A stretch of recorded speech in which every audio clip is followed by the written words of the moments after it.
नमस्कार, आप देख रहे हैं इंडिया सुपरफास्ट और मैं हूं आपके साथ प्रिया तिवारी। उत्तर प्रदेश में होने वाले विधानसभा चुनाव से पहले राजनीतिक सरगर्मियां तेज हो गई हैं। कांग्रेस और सपा एक दूसरे के साथ चुनाव लड़ने के लिए तैयार दिखाई दे रही है, तो वहीं ओवैसी भाईजान की एंट्री ने भी सियासी तपिश बढ़ा दी है। ओवैसी ने बीते कल यूपी चुनाव का शंखनाद फूंक दिया है। पार्टी दोबारा बीजेपी को उत्तर प्रदेश में आने से रोकने के लिए हम अलायंस करने के लिए तैयार हैं, बशर्ते के उस अलायंस में हमको इज्जत की निगाहों से देखा जाए, बराबरी का रुतबा दिया जाए।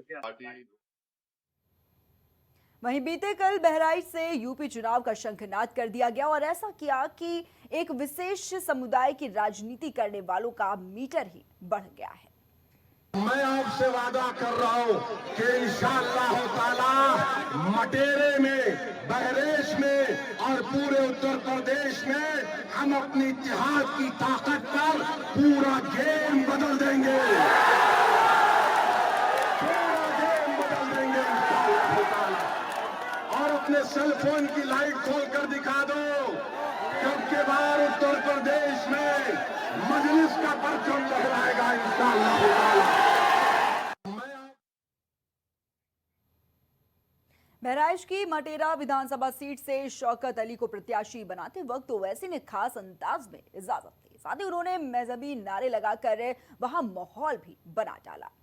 मैं आप तमाम से एक बात की इजाजत लेकर इस बात का ऐलान करना चाहता हूं कि आने वाले विधानसभा में क्या मैं शौकत अली को यहां से आपका कैंडिडेट घोषित करूं? क्या आपकी इजाजत है कि मैं शौकत अली को कैंडिडेट बनाऊं? क्या मैं इजाजत है आपकी? आप पूरा साथ देंगे तो लगाओ मेरे साथ नारा, नारे तकबीर, नारे तकबीर। आप तमाम की इजाजत की बुनियाद पर मैं जनाब शौकत अली को मटेरा विधानसभा के लिए मजलिस का उम्मीदवार का ऐलान करता हूं। तो देखिए, एक तरफ तो ओवैसी इंडिया गठबंधन के साथ आना चाह रहे हैं, तो वहीं दूसरी ओर कांग्रेस की तरफ से भी बयानबाजियों का दौर लगातार जारी है। सहारनपुर से कांग्रेस सांसद इमरान मसूद ने सीटों के बंटवारे पर बड़ा बयान दिया है। क्या कुछ कहा है वो भी सुनिए। देखिए, मुझे मांगना और देना ये दोनों समझ में नहीं आता। कोई मांगेगा क्यों और कोई देगा क्यों? होता है तो टेबल पर बैठ करके तय किया जाता है कि हमको क्या करना है।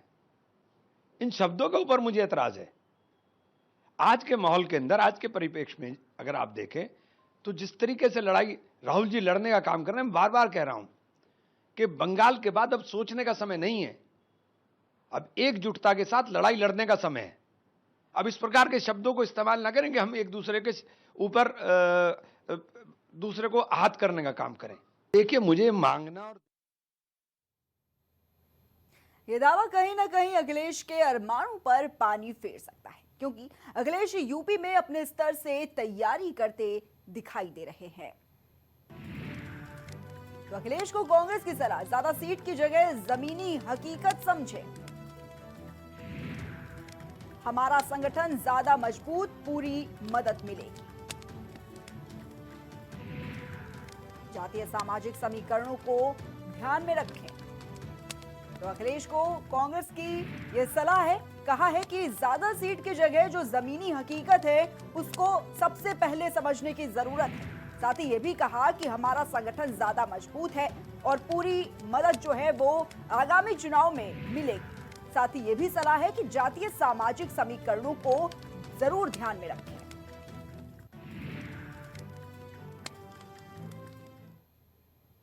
वहीं कांग्रेस अपने प्लान 120 पर काम कर रही है। कांग्रेस अपनी जीत की संभावना के आधार पर रणनीतिक रूप से उन चुनिंदा सीटों की मांग कर रही है जहां पार्टी का जनाधार मजबूत है या जो उनकी पारंपरिक सीटें रही हैं। तो कांग्रेस का 120 प्लान क्या है, जरा वो भी बताते हैं। यूपी में 120 सीटों पर दावेदारी है। 2017 में मजबूत आधार वाली 40 सीटें, 2024 में मजबूत आधार वाली 50 सीटें, इसके साथ ही 2026 तक मजबूत मानी जाने वाली 30 सीटें।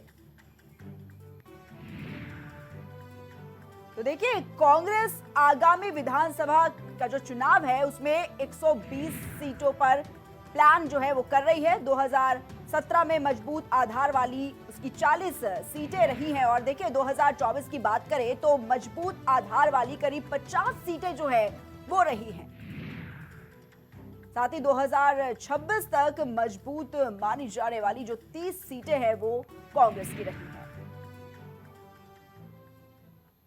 विधानसभा का शजरा जब जब सजा है तब तब एक बात को बहुत ही गंभीरता से उठाया गया है, अधिकारियों की हीला हवाली। कई विधायकों का यही कहना होता है कि अधिकारी विधायकों की सुन नहीं रहे हैं, लेकिन अब लग रहा है कि यूपी में पानी सिर से ऊपर तक जा रहा है, जिसमें अब विधायकों का नहीं बल्कि मंत्रियों का दम घुट रहा है। ताजा मामला मंत्री राकेश सचान से जुड़ा हुआ है। यहां मंत्री तो मीटिंग कर रहे हैं लेकिन अधिकारी गायब हैं और ये बात खुद मंत्री जी ही स्वीकार कर रहे हैं। जरा आप भी सुनिए। हेलो, डीएम साहब बोल रहे हैं? अब ये पंचायतों को मजाक बना रखा है आपने। ये डीएम को रहना चाहिए, ये डीएम है नहीं, ना तहसीलदार है। माइक से बताओ, अभी माइक से बताना क्या चीज है। हेलो, बताइए, मतलब इस तरह से गंभीरता से अब एक कैबिनेट मंत्री भी पहुंच रहा है, गंभीरता से जो सरकार की निर्देश है, जियो जारी है, कोई काम ही नहीं हो रहा, केवल फॉर्मेलिटी हो रही है। यहाँ जो शिकायतें आ रही है रेवेन्यू विभाग की, इनका कौन नोटिस में लेगा? अंत का निर्धारण में कई शिकायतें हैं, कई लोगों ने पैसे लेकर के लोगों के काम नहीं किए। हम सब नोट करा दे रहे, तुम्हारा कानून वो है, इन सारी समस्याओं का निस्तारण भी होना चाहिए। अब तो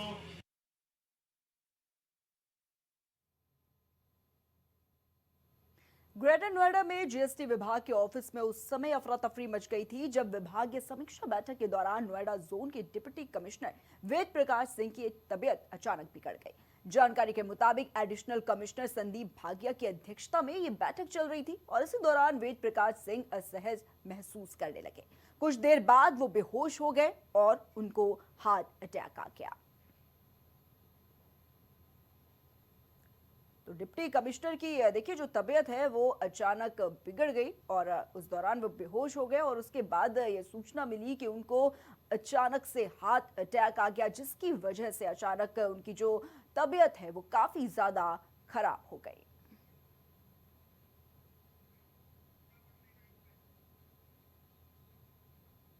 वहीं मामले में ट्विस्ट तब आया जब पीड़ित की पत्नी ने सीएम योगी आदित्यनाथ को लेटर लिखकर एडिशनल कमिश्नर संदीप भागिया पर गंभीर आरोप मढ़ दिए। जी हां, विभाग की बात करें तो जीएसटी विभाग में शोषण और इसके साथ ही देखिए उन्होंने कहा कि सादा निवेदन है कि श्री वेद प्रकाश सिंह वर्तमान पद पर तैनात हैं तथा हमारी इकलौती संतान सुश्री वर्तिका सिंह मेडिकल की उच्च शिक्षा प्राप्त करने के लिए वाराणसी में रहती है, जिसकी पढ़ाई और देखभाल करने के लिए मैं अपनी पुत्री के साथ वाराणसी में रहती हूँ। मेरे पति से मेरी फोन पर लगातार बातचीत होती रहती है। मेरे पति लगभग 3 साल से नोएडा में तैनात हैं और नोएडा में अपर आयुक्त के पद पर हमेशा ही कोई आईएएस अधिकारी ही तैनात रहा है, जिनके साथ काम करने पर असुविधा के संबंध में कभी कोई बात नहीं बताई गई। मेरे पति हमेशा ही लगभग प्रत्येक महीने में छुट्टियों के दिन वाराणसी आकर हमसे मिलते थे, लेकिन लगभग 1 साल से ही संदीप भागिया की तैनाती के बाद 2-2 महीने तक मिलने नहीं आ पा रहे थे। पूछने पर कार्य की अधिकता की बात कहकर टाल जाते थे। यहाँ आने के बाद पता ये चला कि मेरे पति को यानी संदीप भागिया अपर आयुक्त राजकर गौतम बुद्ध नगर जोन नोएडा द्वारा लगातार अपमानित करते हुए प्रताड़ित किया जा रहा है। मेरी उपस्थिति के समय ही संदीप भागिया हॉस्पिटल में मेरे पति को देखने आए और डॉक्टर से बात की, जिस पर डॉक्टर के द्वारा ये बताया गया कि इनके ऊपर किसी बात का बेहद दबाव है, जिसके कारण अत्यधिक तनाव में है।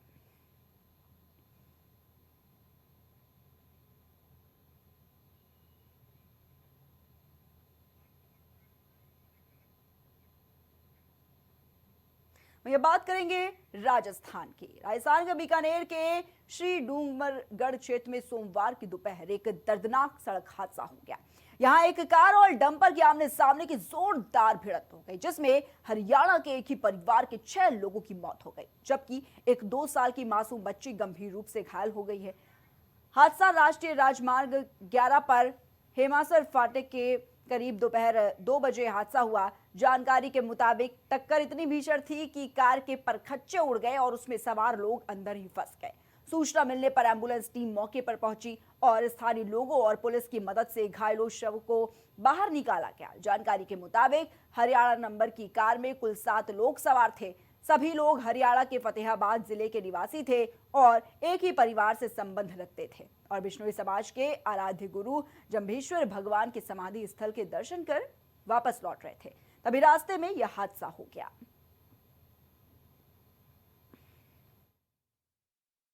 डूंगरगढ़ थाना क्षेत्र में करीब 1:45 बजे एक डंपर और कार की भिड़ंत हुई और काफ़ी दर्दनाक हादसा हुआ है। कार में करीब 6-7 लोग सवार थे। हरियाणा नंबर की गाड़ी है और अभी जो ताज़ा अपडेट एसएचओ डूंगरगढ़ ने बताया कि उस कार में जो लोग थे सवार उसमें से 6 लोगों की मौत हो चुकी है। एक 2.5 साल का बच्चा उस गाड़ी में था जो उसको पीबीएम हॉस्पिटल रेफर किया गया। इस दुर्घटना में 2 महिलाएं और एक पुरुष है, उसके अलावा 2 लड़के थे और एक छोटी बच्ची थी। इन 6 लोगों की डेथ हो चुकी है।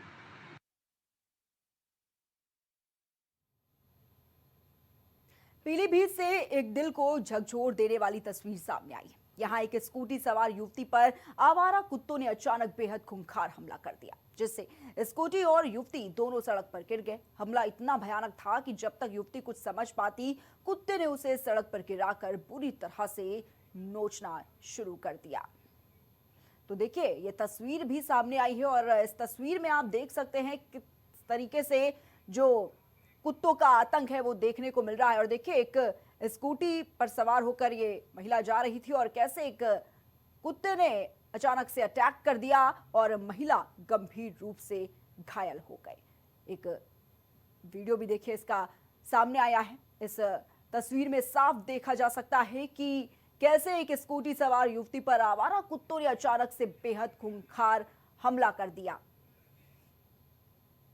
पीलीभीत का ये मामला है और देखिए, स्कूटी और युवती दोनों ही सड़क पर गिर गए और किस तरीके से एक कुत्तों का जो आतंक है वो लगातार बढ़ता हुआ नजर आ रहा है।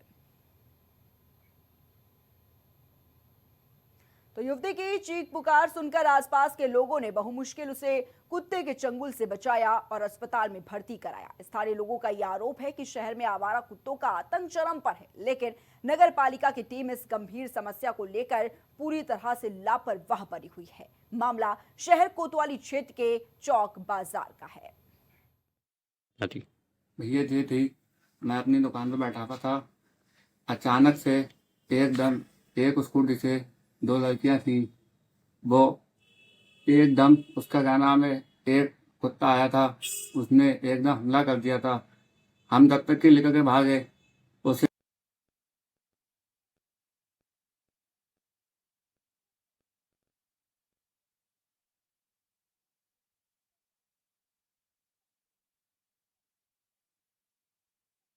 आवारा कुत्तों का आतंक किस कदर बढ़ा हुआ है और ये बड़ा सवाल कि आखिर कब इन पर लगाम लगेगी, क्योंकि अक्सर देखा जाता है कि कैसे आवारा कुत्ते कभी बच्चों को अपना निशाना बनाते हैं, कभी किसी बुजुर्ग को, और लगातार जो ऐसी तस्वीरें हैं वो सामने आती हैं, लगातार ऐसी खबरें सामने आती हैं। लेकिन एक बड़ा सवाल ये खड़ा होता है कि आखिर कब इस समस्या पर लगाम लगेगी। स्थानीय लोगों का देखिए ये आरोप है कि शहर में आवारा कुत्तों का आतंक जो है वो चरम पर है और साथ ही देखिए लोग ये भी कह रहे हैं कि इस तरीके से जो तस्वीरें सामने निकल कर आती है, जो आतंक है आवारा कुत्तों का वो इस कदर बढ़ा हुआ है, जिससे जो उनके बच्चे हैं उनको घरों के बाहर तक खेलने नहीं दिया जाता, क्योंकि अक्सर देखा जाता है कि जो इस तरीके के अटैक्स हैं कुत्तों के द्वारा वो किए जाते हैं, जिससे कई ऐसे मामले देखने को मिले हैं जो वाकई एक बड़ा सवाल खड़ा करते हैं।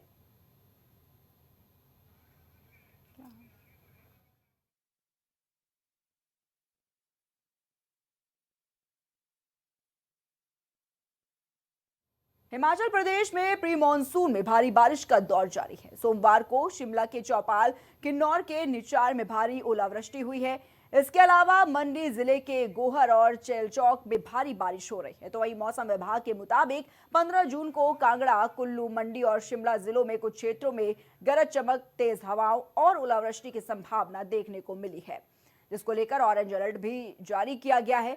उन्होंने कहा कि दोपहर और शाम के समय कई स्थानों पर तूफान भी आएगा। अगले 4 से 5 दिनों तक प्रदेश में रुक रुक कर बारिश और गरज चमक का दौर जारी रह सकता है। इस बुलेटिन में फिलहाल इतना ही। आप देखते रहिए इंडिया सुपरफास्ट।